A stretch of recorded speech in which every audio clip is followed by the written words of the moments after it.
Las cárceles antiguas eran mucho más duras y de hecho era costumbre meter a todo el mundo en el mismo sitio, daba igual que se hubiera robado comida o asesinado a alguien, porque todos eran encerrados en los mismos recintos. Muchas veces ni siquiera eran celdas, sino grandes salas donde asesinaban los presos. Sin embargo, llegaba un punto en que las cárceles estaban tan llenas que había que hacer algo. Inglaterra encontró una solución cuando en sus prisiones apenas cabían más personas. Decidieron enviar a los presos a sus colonias en otras partes del mundo. Durante muchos años, Gran Bretaña envió un gran número de presos a Australia y Estados Unidos. El envío de presos a colonias en otras partes del mundo se consideraba una especie de exilio. No solo lo hizo Inglaterra, sino que también lo hacía Francia y España cuando tenía colonias en sitios lejanos. Sin embargo, según las colonias se fueron independizando, esta opción ya no era posible. En el caso de Gran Bretaña, finalmente ya no pudieron enviar más presos a Australia y a América. Esto provocó que la saturación de las prisiones volviera a ser un grave problema. Lo que hicieron fue construir más prisiones, aunque unas eran para reeducar a los delincuentes comunes y otras para los presos más peligrosos. Para aumentar la capacidad penitenciaria de Londres en 1776, el Parlamento aprobó la Ley de Hulks. Aunque supervisados por los jueces de paz locales, los barcos Hulks serían administrados y mantenidos directamente por contratistas privados. El primer contrato para operar un barco de estos fue otorgado a Duncan Campbell, un ex contratista de transporte. En agosto de 1776, el Justicia, un antiguo barco de transporte amarrado en el río Támesis, se convirtió en el primer casco carcelario. Este barco pronto se llenó y Campbell introdujo rápidamente una serie de otros barcos en Londres. En 1778, la flota de barcos del Támesis tenía 510 prisioneros. Pero, ¿qué eran los cascos prisiones y cómo era la vida a bordo de estos infiernos flotantes? Estos eran un barco de gran tamaño, eran como cualquier otro barco ordinario, usado para propósitos convencionales, pero solo tenían una diferencia. En pocas palabras, eran un barco que podía mantenerse a flote en el agua, pero no se podía usar para ninguna excursión exitosa.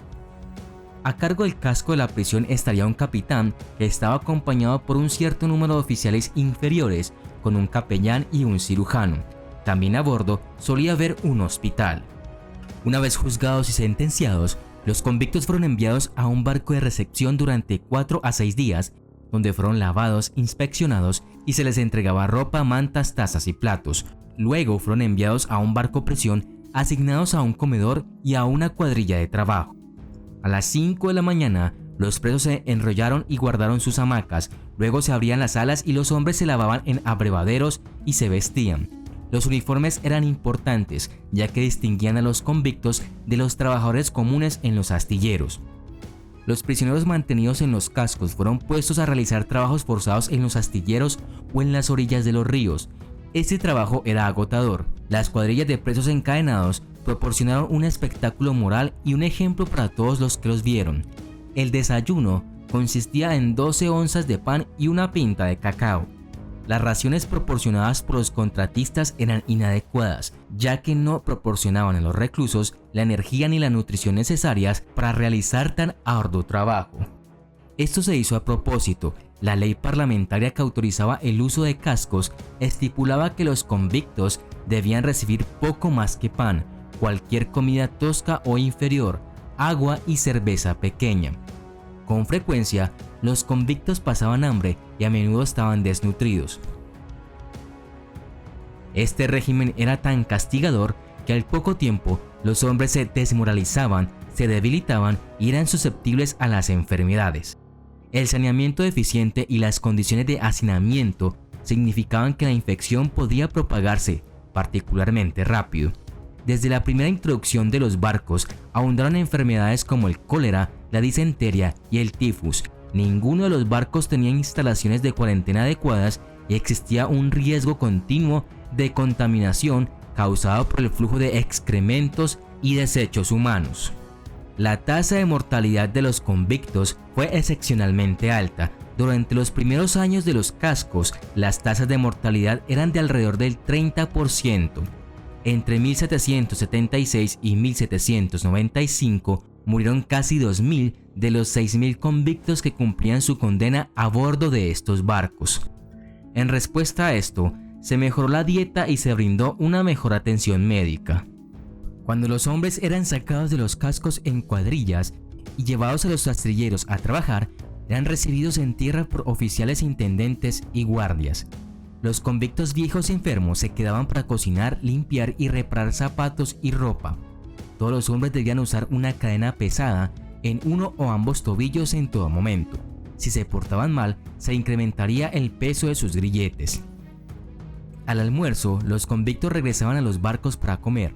Después de una hora, eran transportados de regreso a los astilleros para continuar con su trabajo. A los presos se les impedía trabajar con mal tiempo porque se consideraba inseguro enviarlos a tierra en días oscuros y con niebla.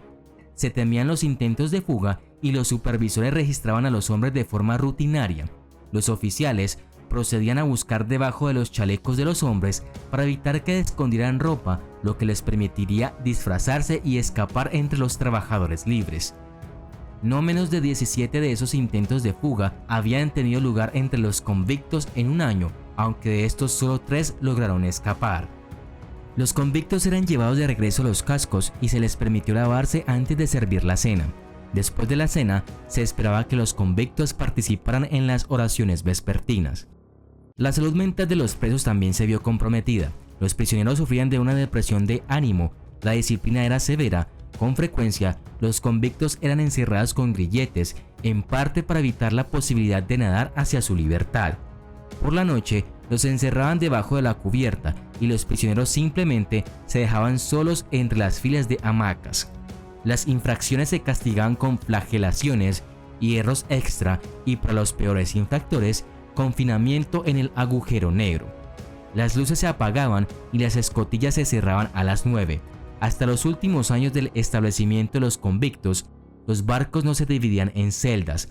Por lo tanto, los presos podían deambular libremente por la cubierta en la noche, entablando conversaciones, relaciones sexuales y discusiones, así como comprando y vendiendo productos ilícitos como alcohol y tabaco.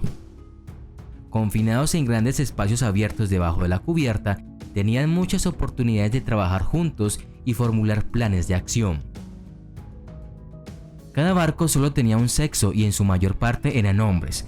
Solo hubo un barco para prisioneras, el Dunkerque, que estaba amarrado en Portsmouth y estuvo en funcionamiento desde 1784 a 1791. Durante un periodo considerable, los jóvenes de hasta 8 años que fueron sentenciados a estas prisiones se mantuvieron en barcos junto a prisioneros adultos.